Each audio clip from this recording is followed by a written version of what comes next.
يا أيها النبي إنا أرسلناك شاهدا ومبشرا ونذيرا وداعيا إلى الله بإذنه وسراجا منيرا وبشر المؤمنين بأن لهم من الله فضلا كبيرا.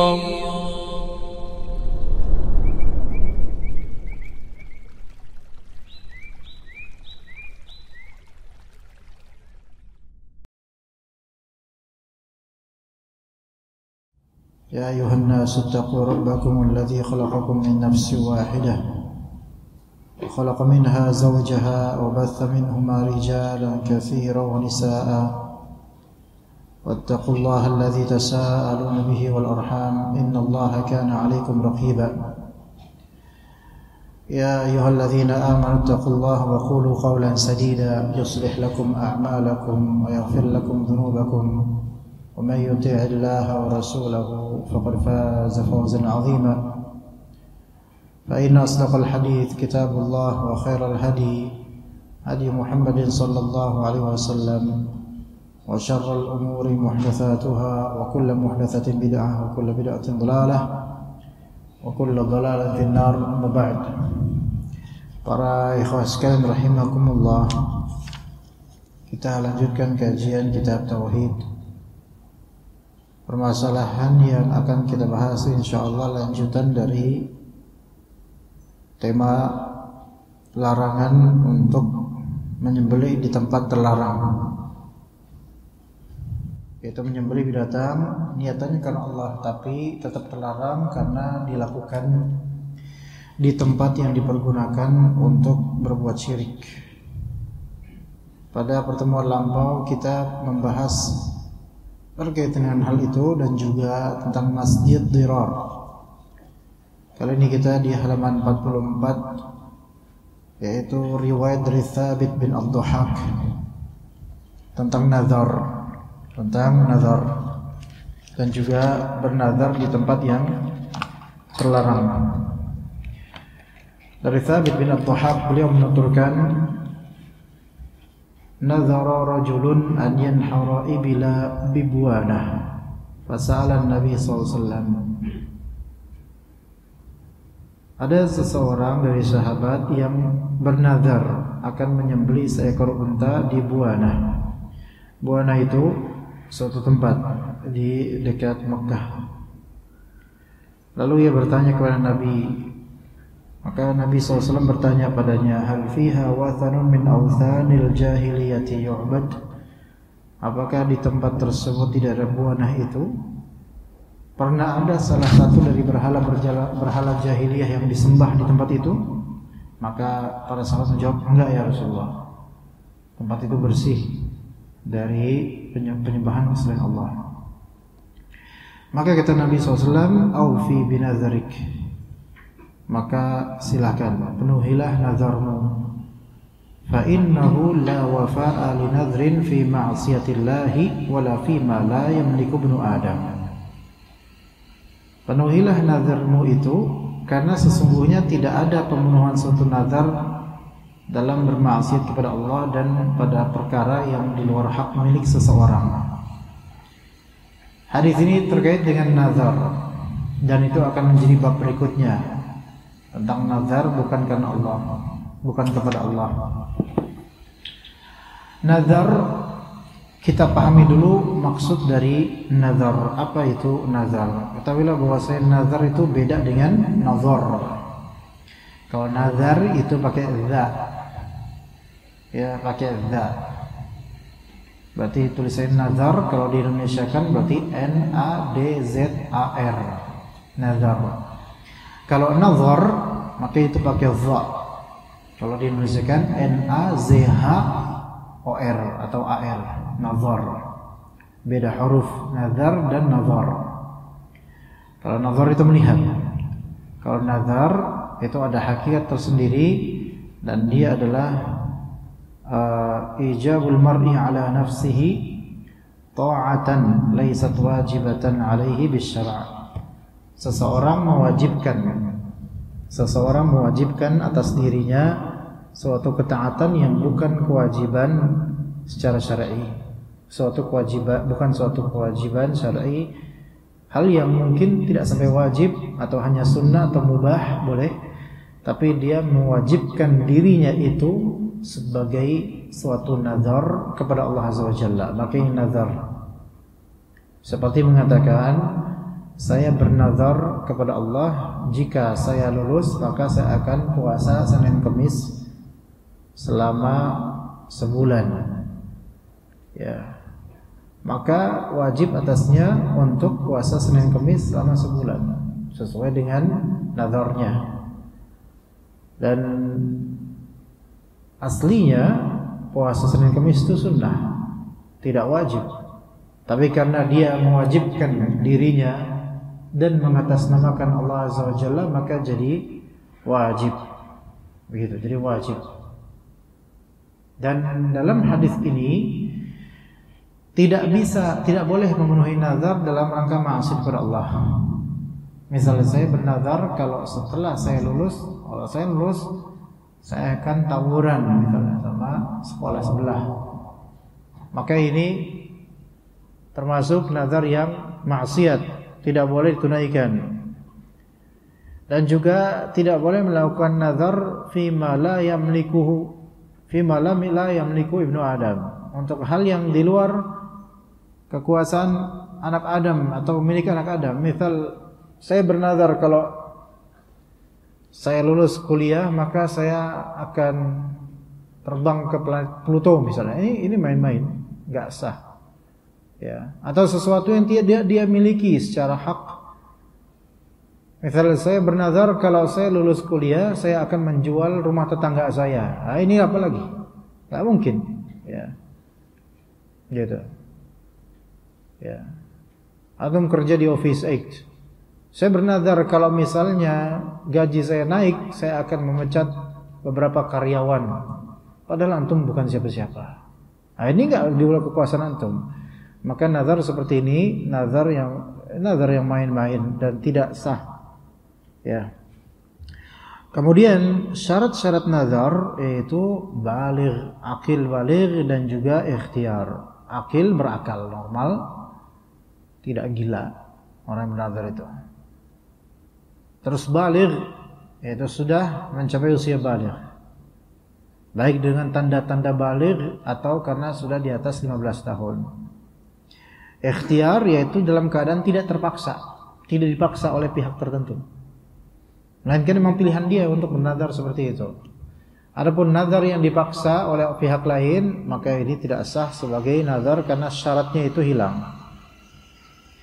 Dan hukumnya nazar, asal hukumnya makruh. Ya, asal hukum nazar itu makruh. Karena nazar itu pada asalnya hanya dilakukan oleh orang yang bakhil, orang yang pelit. Dia baru mau taat, dia baru melakukan sesuatu kalau ada syarat, kalau dipenuhi baru dia melakukan itu. Makruh secara hukum asal, namun kalau dia sudah kadung nazar, maka wajib untuk dia tunaikan. Wajib untuk dia tunaikan. Kalau tidak dia tunaikan, maka dia berdosa. Ya, kata Allah Azza wa Jalla, ya ayyuhalladzina amanu aufu bil uqud. Wahai orang yang beriman, tunaikanlah akad-akad kalian. Dan nazar adalah akad perjanjian kepada Allah Azza wa Jalla untuk melakukan atau meninggalkan sesuatu kepada Allah Azza wa Jalla, akadnya mengikat janji kepada Allah Azza wa Jalla untuknya. Maka nazar wajib ditunaikan, kecuali nazar maksiat dan nazar yang memang dari awal tidak memungkinkan untuk ditunaikan. Ya, termasuk nazar mubah, yaitu sesuatu yang mubah, dia boleh melakukan hal tersebut, tapi ketika dia bernazar maka menjadi wajib.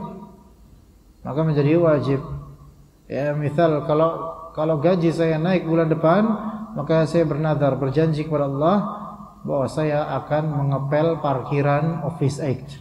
Ini sesuatu yang boleh, walaupun mencurigakan, ya, tapi boleh. Maka ketika dia ternyata gaji naik, dia wajib menunaikan nazar itu dan mengepel lantai parkiran Office Act. Ya, gitu.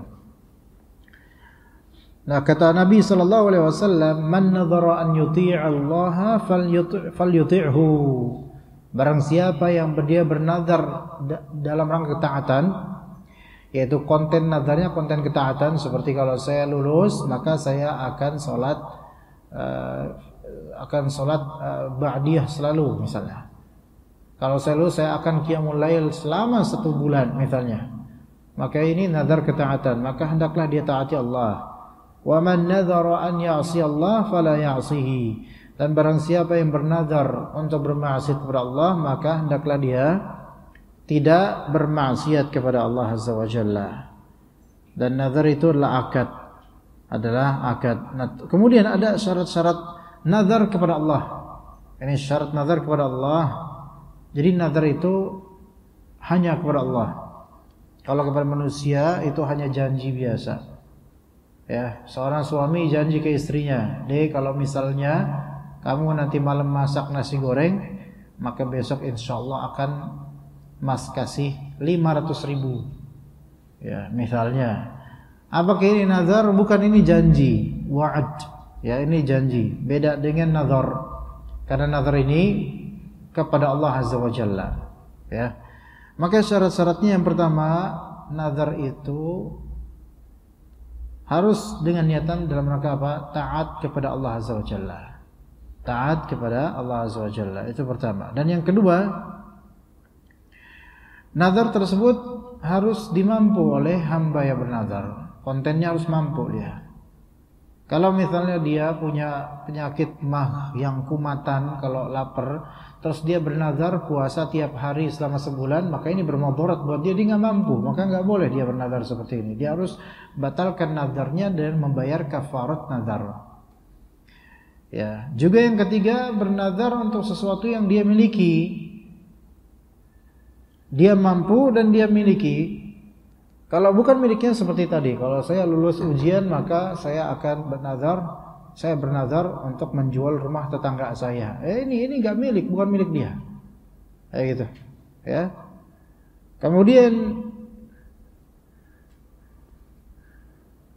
yang keempat, perbuatan nazar tersebut tidak boleh dilakukan di tempat yang tadinya dipakai berbuat syirik, sebagaimana di dalam hadis ini yang di dalam kitab.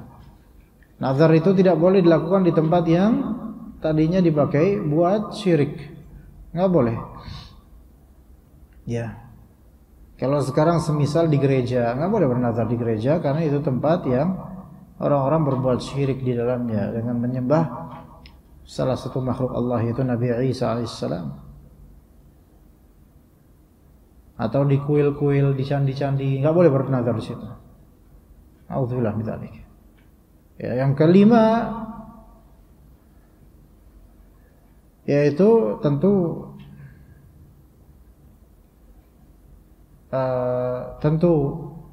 tidak boleh mengkaitkan suatu peristiwa dengan nazar. Artinya gini, efek peristiwa atau kebaikan yang dia inginkan itu dia hasilkan karena zat nazarnya, bukan. Itu semua dari Allah SWT. Misal antum lagi tertimpa musibah, ya, dan cukup lama nggak tahan itu, maka antum bilang, saya bernazar. Kalau saya bernazar kepada Allah, kalau musibah ini hilang, maka saya akan sedekah 5 juta ke fakir miskin. Ya. Lalu antum merasa bahwasanya musibah ini pasti hilang karena nazar saya. Paham enggak bedanya? tanpa merasa bahwasanya musibah ini hilang karena Allah gitu loh. Tapi memang karena saya bernazar, ya musibah ini pasti hilang karena saya bernazar. Enggak, nazar musibah hilangnya terserah Allah Azza wa Jalla. Bukan karena nazar antum. Ya, begitu. Taib. Jadi nazar tidak boleh dalam kemaksiatan, di tempat-tempat yang terlarang, itu juga ada aturannya. Orang Indonesia ini jarang yang nazar. Tapi janjinya ya banyak. Apalagi semakin berkuasa atau semakin menuju kekuasaan, janjinya semakin banyak. Ya, bahkan harus berjanji. Dan semakin orang berbicara, semakin banyak salahnya. Semakin orang berjanji, semakin banyak melanggarnya. Kita aja, Pak, sebagai suami berjanji sering kepada istri orang nggak percaya sama janji antum. Enggak. Ini baru skala keluarga ya. Kita sering janji sama istri atau sama anak, pasti lama-kelamaan nggak percaya mereka. Karena apa? Kita adalah manusia yang tidak mampu untuk memenuhi segala janji. Karena memenuhi segala janji itu perlu taufik dari Allah Azza wa Jalla, kemudahan dari Allah. Ya. Jadi nggak bisa sering-sering janji itu. Apalagi kalau misalnya janji kepada pihak yang lebih banyak. Ya. Beda dengan nazar. Kalau nazar, maka ini dikaitkan dengan Allah Azza wa Jalla. Maka kalau antum mendengar calon kades bilang, kalau saya jadi kepala desa maka pengairan akan lancar misalnya. Ini nazar atau janji? Janji. Tapi wajib nggak untuk ditepati? Sama, wajib. Hanya saja kalau dia tidak menepatinya, maka dia tidak ada bayar kafarah. Berbeda dengan nazar. Kalau saya terpilih sebagai kepala desa, saya bernazar kepada Allah, saya akan perbaiki semua sistem pengairan di desa ini. Ini bernazar. Maka ketika dia menjadi kepala desa, wajib nggak untuk menunaikan nazarnya? Wajib dia untuk mengurusi pengairan itu. Kalau dia nggak mengurusi, maka selain dosa dia wajib apa? Membayar kafarah, seperti kafarah sumpah. Yaitu memberi makan berapa fakir miskin coba? 10 fakir miskin dari porsi makan yang sesuai uruf. Kalau misalnya uruf kita nasi padang itu sudah cukup 1 bungkus, maka udah itu 10. Kalau nggak punya uang segitu, karena misal nasi padang 1 bungkus 20.000 atau 20.000, 10 berarti 200.000. Wah, ini nggak punya duit segitu kita. Misal, tapi calon kades pasti punya, ya. Tapi misalnya nggak punya, bangkrut atau gimana, maka puasa apa? 3 hari. Puasa 3 hari. Itu kalau dia melanggar nazar. Ya. Ingat nazar ya, bukan janji ya. Nazar bukan janji. Janji itu hutang kepada manusia. Nazar itu hutang kepada Allah dan hukumannya adalah kafarah. Taib. Dan nazar itu hanya kepada Allah Azza wa Jalla. Ya, sebagaimana nih kita langsung ke nomor kelima ya. Tidak dilarang menentukan suatu tempat tertentu untuk melaksanakan nazar.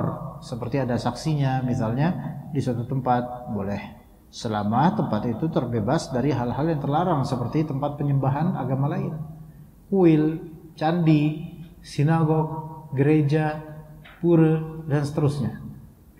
Ya, kuburan keramat termasuk nggak boleh berada di situ. Atau bahkan kalau bisa jangan di kuburan. Ya. Kuburan keramat, petilasan itu juga nggak boleh.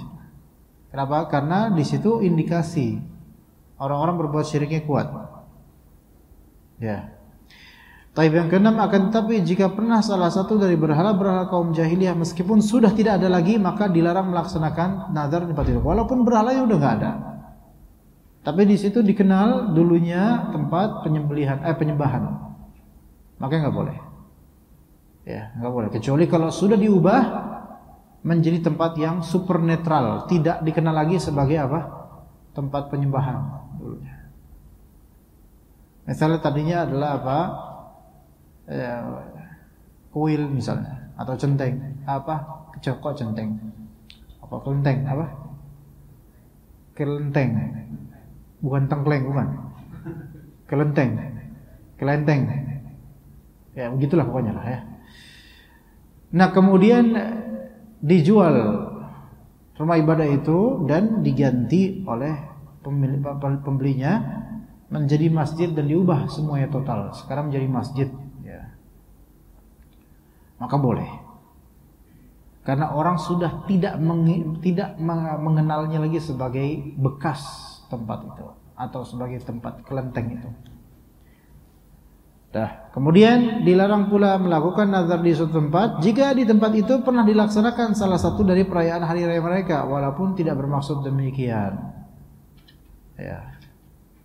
Ini di beberapa tempat aula tertentu yang mana itu pernah di situ dirayakan hari raya orang-orang kafir misalnya. Tapi cuman di bagian nggak boleh nazar saja. Kalau isi kajian boleh. Kayak misalnya saya kan isi kajian bukan nazar.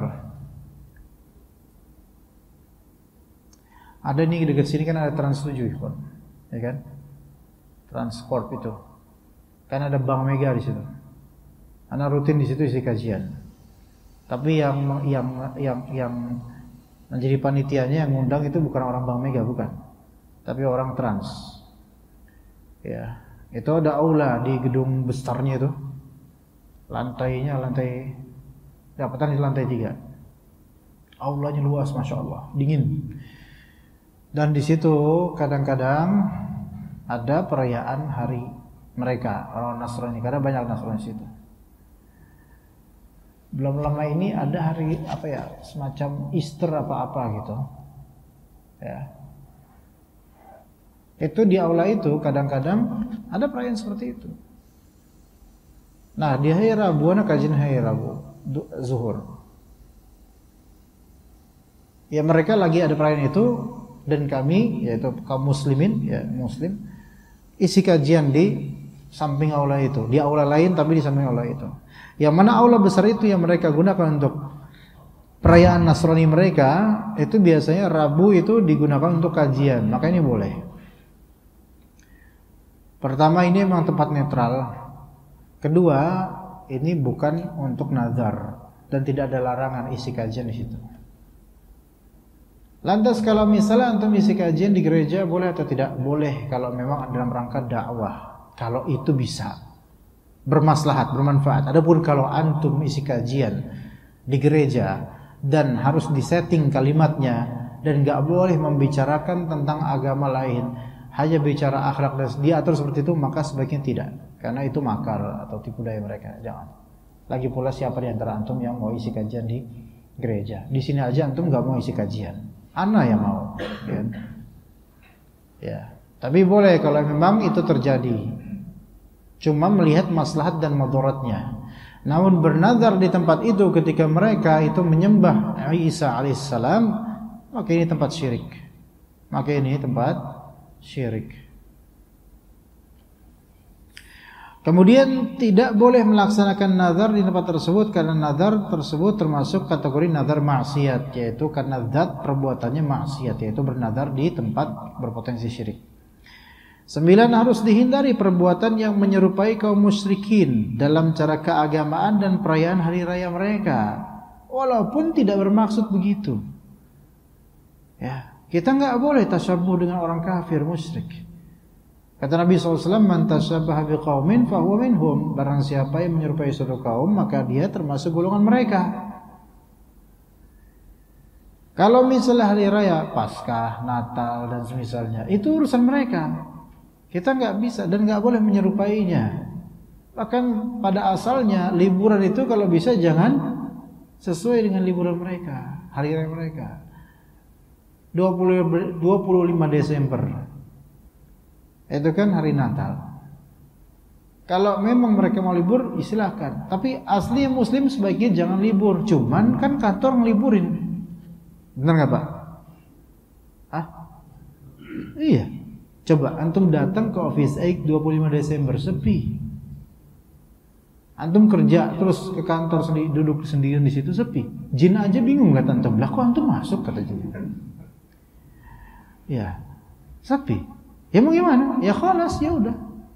Apalagi mungkin itu menjadi peraturan wajib dari pemerintah, maka di sini ya keputusan pemerintah, maka menjadi libur nasional. Adapun kalau misalnya bukan libur nasional dan itu adalah hari raya Sunda Empire misalnya, nggak boleh. Ya, nggak boleh untuk membuat seperti itu hari raya orang-orang yang menyimpang misalnya, nggak boleh. Ya, hari raya Kejawen misalnya, nggak ikutan. Ketika itu bukan keputusan pemerintah untuk membuat tanggal merah untuk kantor-kantor dan sekolah resmi, maka nggak boleh. Kalau antum lihat di pesantren-pesantren, maka mereka diberi keluasan untuk hal ini. Hari tanggal merah untuk hari raya agama lain itu banyak dari pesantren yang tidak mengikutinya. Tapi sebagian pesantren tetap mengikutinya bukan dalam rangka meniru atau mengikuti hari raya mereka, tapi karena mengikuti keputusan siapa? Pemerintah. Maka yang seperti ini boleh, walaupun pesantren. Ya. Nah, pemerintah ini kan memberikan kalau untuk tanggal merah hari seperti ini tanggal merah, beda dengan weekend. Weekend ini walaupun tanggal merah tapi diberi kebebasan.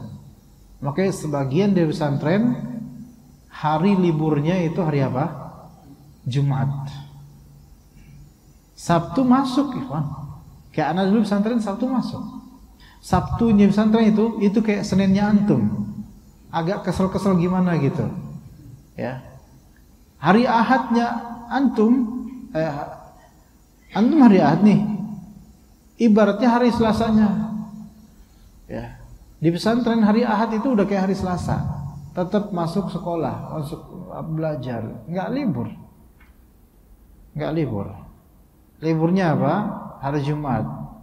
Momentum terbaiknya apa? Kamis sore, itu momentum paling indah. Kayak kita ini Jumat sore itu, besok Sabtu, ya. Memang perlu effort untuk pulang ke rumah dengan macetnya jalan, karena banyak mau pulang kampung. Tapi hati antum senang karena besok libur. Cuman pemerintah kan melonggarkan. Sabtu itu hari liburnya siapa? Yahudi. Ahad, Minggu, hari liburnya Nasrani. Jumat, harusnya kita libur. Paling zen itu paling enak. Jumat libur, Sabtu libur, Ahad libur. Senin cuti, Selasa sakit. Kerja Rabu Kamis doang. Ini benalu namanya. Ya. Nah, di sini kalau misalnya hari Sabtu itu kan aslinya qata'. Sabt itu artinya qata'. Qata' itu putus. Orang Yahudi itu menjadikan Sabt itu sebagai rehat. Di surat An-Naba,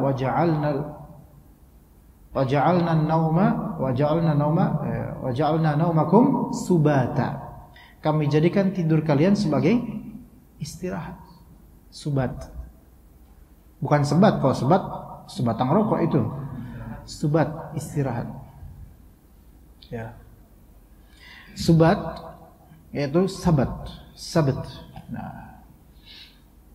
Dan dalam dunia satanisme itu yang memang program Yahudi juga sebenarnya satanisme itu. Ya, mereka Sabat itu juga sebagai hari dipakai untuk ritual. Sampai ada band juga namanya Black Sabbath. Itu dari Sabtu. Black Sabbath, ritual Sabtu yang hitam. Gitu. Antum tahu enggak itu? Masa enggak tahu. Benar enggak tahu? Malah anak heran kok aneh yang tahu ya malah. Itu ada Black Sabbath itu. Itu ada sisi satanismenya juga dari situ. Ritual Sabtu. Karena satanisme di USA dan beberapa tempat itu memang produk dari Yahudi. Ya.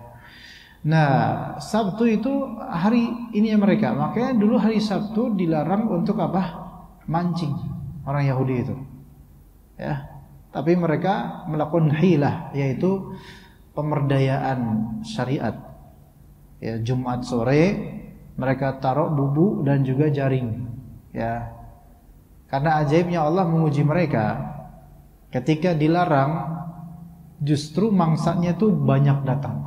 Tapi ketika di hari weekdays biasa, itu malah mangsanya nggak ada yang kelihatan. Artinya di sungai atau laut itu, ikan-ikan itu datangnya itu kelihatannya cuma hari Sabtu doang, dengan kuasa Allah. Di weekdays, hari Ahad sampai hari Jumat, ikan itu nggak kelihatan, sehingga susah. Allah uji orang-orang Bani Israel, orang-orang Yahudi itu. Dan Allah uji dengan apa? Syariat. Allah uji dengan syariat dan Allah uji dengan takdir yang terjadi. Di syariat mereka tidak boleh mancing hari Sabtu, atau ngejala, atau ngebubu, atau apapun lah itu istilahnya. Ya. Tapi Allah takdirkan ikan-ikan itu keluar kelihatan di hari Sabtu. Ya. Sabtu itu udah kalian istirahat dari segala aktivitas. Sabt, yaitu istirahat. Gitu Sabtu, Pak. Kalau hari Minggu berasal dari bahasa Portugal. Domingo. Ya, domingo. Kalau bahasa kita Ahad, Ahad. Sabtu itu bahasa Arab, ya. Atau bisa juga Ibrani lama. Ya. Jumu'ah ini artinya berkumpul, yaitu berkumpulnya manusia nanti kiamat, berkumpul. Dan Jumatan karena ngumpulan, arti Jumatan ngumpulan gitu loh. Salat jamaah, salat berkumpul. Jama' artinya numpuk, ngumpul. Majmu' kumpulan. Jima' numpuk, ngumpul. Makanya jima' ngumpul. Nggak ada jima' online, nggak ada. Karena numpuk, ngumpul, langsung ngumpul. Terus tubuh, satu tubuh jadinya gitu. Ya. Kalau Jumiati, ya ini nama orang ini ya. Nah, Jum'ah itu hari raya kita, hari pekanan, hari raya pekanan kita untuk berkumpul sholat Jumat. Ya. Tapi untuk kita mengambil keuntungan hari libur Sabtu dan Ahad, walaupun sebagian ulama mengatakan tidak boleh, tapi kan konteksnya sekarang kita di negeri hukum, yang mana banyak dari kantor-kantor memang mau nggak mau harus mengikuti hari libur yang memang umumnya uruf manusia di Indonesia biasa melakukannya, yaitu Sabtu dan Ahad. Maka mengambil kesempatan itu dengan tamasya atau tamasya dengan tujuan yang baik, kemudian silaturahim atau istirahat, itu nggak masalah. Artinya kalau Sabtu antum rebahan di rumah, istirahat dari pekerjaan, bukan berarti antum orang Yahudi jadinya, enggak. Walaupun memang ada keserupaan, tetapi di sini ya nggak mungkin antum tidak melakukan itu. Artinya kalau antum Sabtu tetap ngantor padahal libur, ya sampai kantornya nggak ada orang kan? Atau misalnya antum bilang ke bos antum, Pak, saya minta tolong bisa switch day nggak, day switching gitu. Ya, mungkin yang hari Jumat saya diliburin, tapi diganti hari Sabtu. Kira-kira dikabulin nggak, Pak? Pasti enggak. Bahkan dipertanyakan ada apa dengan antum, di sepi-sepi kok malah ke kantor. Sekali kita kasih, ntar inventaris banyak yang hilang, gitu kata mereka. Ya kan? Dicurigai. Maka mau nggak mau ya udah. Ini bukan berarti apa? Menyerupai orang-orang kafir, karena terpaksa banyak dari kita seperti itu. Ya begitu. Kemudian tidak boleh bernazar untuk melaksanakan suatu kemaksiatan, nggak boleh. Nazar untuk melakukan suatu kemaksiatan nggak boleh. Kalau misal nanti kalau saya bisa sampai rumah sebelum maghrib, maka saya akan apa ini? Maksiatnya ngapain, Pak, maksudnya? Apa maksudnya? Kalau saya sampai sebelum maghrib, maka saya akan meninggalkan sholat isya. Na'udzubillah min dzalik. Maka nggak boleh seperti ini, maksiat. Dan seseorang tidak boleh bernazar dalam hal yang bukan miliknya, nggak boleh. Ya. Bab 12, termasuk syirik bernazar bukan karena Allah. Nah ini, bernazar bukan karena Allah, yaitu bernazarnya kepada hal lain atau atas nama hal lain. Firman Allah Subhanahu wa taala, yufuna bin nadri wa yakhafuna yawman kana syarruhu mustatira. Mereka menunaikan nazar dan takut akan suatu hari yang azabnya merata di mana-mana. Wah, ya di sini nazar itu wajib ditunaikan. Tapi ketika dia bernazar enggak boleh bukan karena Allah. Misalnya saya bernazar kepada atas nama bapak saya, maksudnya bukan memenuhi nazar bapak saya, bukan, tapi saya bernazar kepada almarhum bahwa kalau saya lulus kuliah maka saya akan puasa Senin Kamis sebulan. Jadi kan bernazar kepada yang gaib selain Allah, nggak boleh, ini syirik. Ya. Bahkan kalau antum tidak sampai derajat bernazar, mereka yang berjanji, maka ini juga termasuk syirik. Berjanji kepada almarhum, misal saja, dan naudzubillah min dzalik, antum bapak sudah wafat, almarhum sudah dikubur khalas bertahun-tahun, kemudian antum terkena PHK, misal saja. Nah, tertekanlah di sini dari segi ekonomi dan antum cari kerja, apply job. Antum sudah kirim CV, udah interview. Antum berharap tentunya untuk dia apa? Diterima. Antum pun datang kemudian ke kuburan bapak dan bilang, Pak, saya berjanji kepada bapak, kalau saya lulus interview ini untuk masuk perusahaan ini, kalau saya lulus, saya akan sembelih kambing sebagai nazar saya atau janji saya kepada bapak. Ngomong gitu, bernazar kepada bapak, maka ini syirik, bahkan bisa syirik akbar, hati-hati. Ya. Nazarnya ke Allah aja udah khalas, enggak usah ke bapak, udah wafat. Boleh nazar ke Allah dan juga mengatasnamakan bapak seperti ini. Kalau saya diterima di perusahaan ini, saya bernazar kepada Allah akan menyembelih seekor kambing dan pahalanya saya kirimkan ke almarhum bapak saya. Ini boleh. Kalau ini boleh, karena nazar ke Allah, dan boleh kita mengirim pahala sedekah atas nama mayit, itu boleh. Ya, boleh. Kemudian kata Allah di surat Al-Baqarah, "Wa ma anfaqtum min nafaqatin aw nadrin aw nadartum min nadrin fa innallaha ya'lamu." Apa saja yang kalian nafkahkan dari suatu nafkah atau apa saja yang kalian nazarkan dari suatu nazar, maka sesungguhnya Allah mengetahuinya. Karena nazar itu enggak perlu dipublish, enggak perlu jadiin status WhatsApp, enggak perlu. Sebagaimana infak juga enggak perlu dipublish dan enggak perlu dijadiin status WhatsApp. Ya. Saya nazar nih, terus saya nazar nih kalau yang baca status saya sudah 170 orang, maka saya bernazar saya akan sedekah pulsa misalnya. Ngapain sih? Tapi kalau kayak gitu terjadi, wajib ditunaikan. Dan Allah Maha tahu.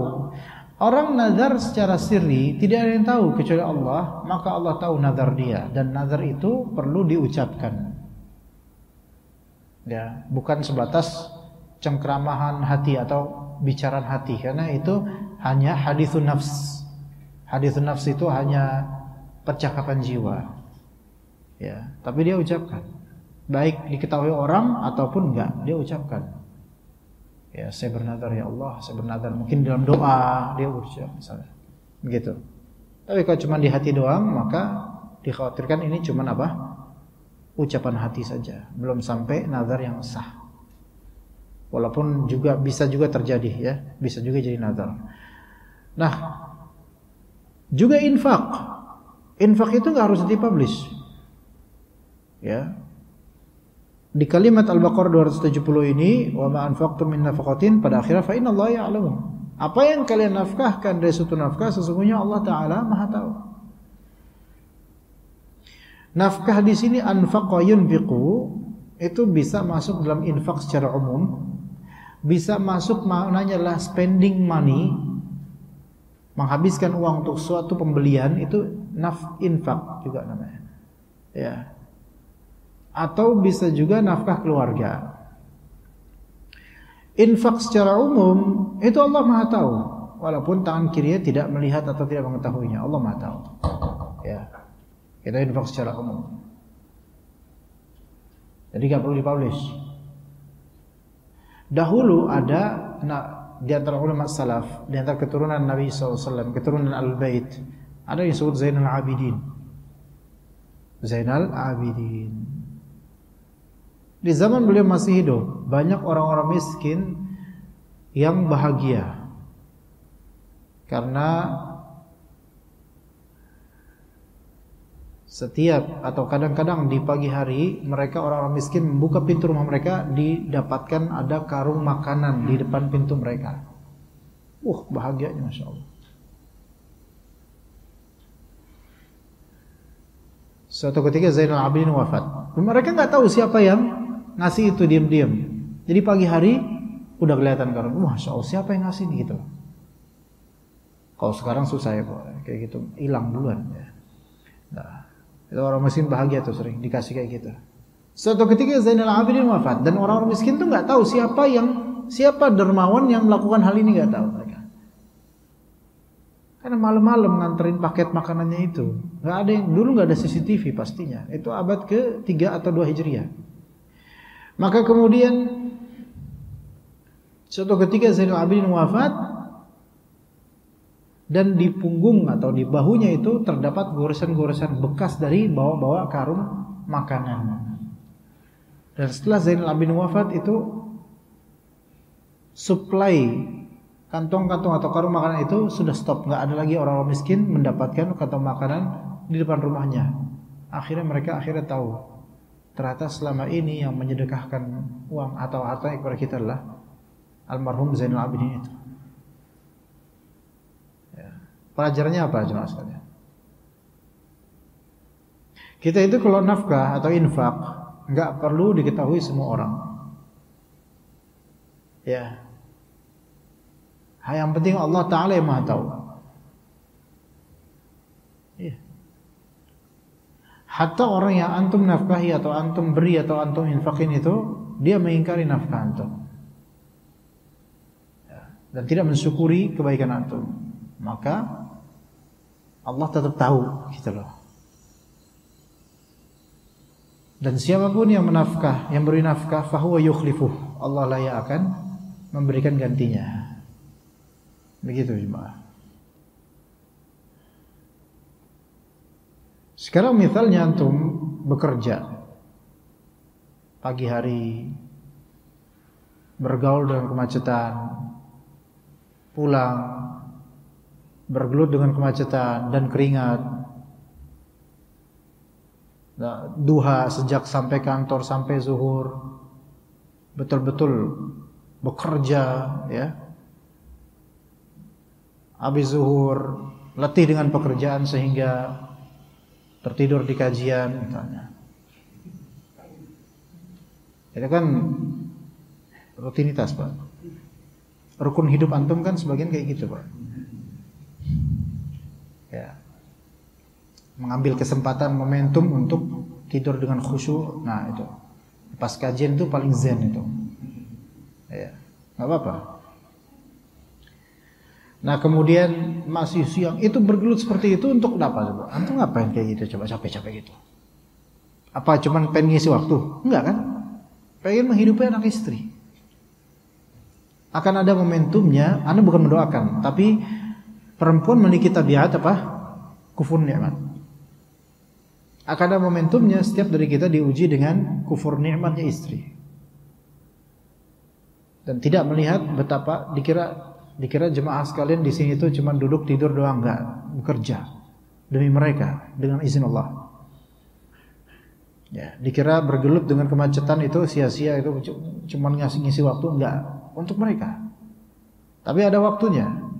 Ketika Allah uji suami-suami ini dengan kufur nikmatnya istri. Dan juga ada masanya. Allah uji kita dengan, ini bukan mendoakan, tapi ini sudah hal yang lumrah biasa, dengan kufur nikmatnya anak dan fitnahnya anak. Apalagi ketika mereka sudah remaja, ya, pengen berontak dari orang tuanya, pengen nggak mau diatur dan seterusnya. Antum belikan padanya sesuatu, dia kemudian ini apaan sih Pak, gitu. Udah kasih duit aja apa, nggak usah barang, nah gitu, itu sakit sekali. Ya, lihat situ. Ayat ini sebagai obat buat kita. Wa ma anfaqtum min nafaqatin aw nadhartum min nadrin fa innallaha ya'lam. Apa yang antum nafkahi dari suatu nafkah, apapun itu, walaupun cuman kue pukis atau apa yang kecil, Allah itu tahu usaha antum seberapa, uang yang dikurangkan seberapa ikhlas antum, dan seberapa sakit antum ketika ternyata tidak disyukuri, bahkan dikufuri. Maka ketika terwujud kenyataan pahit seperti ini,